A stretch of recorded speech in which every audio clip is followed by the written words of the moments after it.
Thanks for watching. We appreciate you. Please subscribe.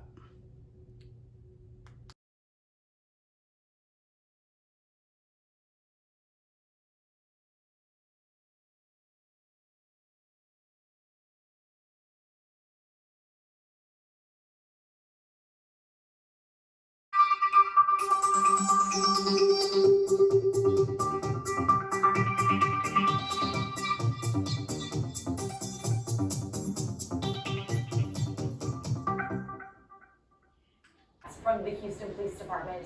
Just in the past couple of years, the number of catalytic converters stolen off of cars skyrocketed. Yesterday, we broke down the how and why.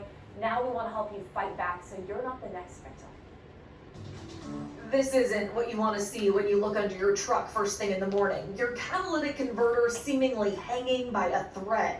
He had cut both sides, but there's a bracket, and it takes a little bit of work to get it out. So he didn't get it out. It was still there. Shad Blonstein was lucky. He spooked the thieves before they could finish the job, but no such luck for Hank Lewis. I'm like, wait a minute, is there supposed to be something between the muffler and something else in this pipe? That blank space is where thieves cut out his catalytic converter right outside his gym. So that was a shocker, to the least. A shocker for Lewis, but not for the Houston police tasked with catching those thieves. And they're doing it in broad daylight, every parking lot, at the schools, they're everywhere. How do you make sure you're not next? The best defense, park your car in the garage.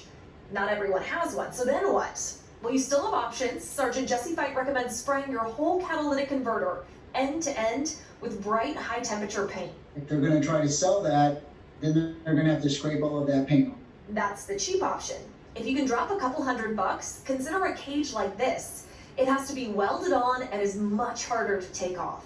So that would take more time, make more noise. It would probably just scoot them on to the next victim. Help officers nab these guys by etching your VIN on the converter. That way, if it turns up at a scrapyard, they'll be able to trace it back to you. You know, we take an engraving tool and actually engrave it. It makes us a lot. Oh, you know what? Let's look up this number right here. HPD is also working with city leaders and state lawmakers to make it harder to sell catalytic converters. For example, the city recently adopted new rules that require sellers to provide the year, make, model, and VIN for every catalytic converter they bring in.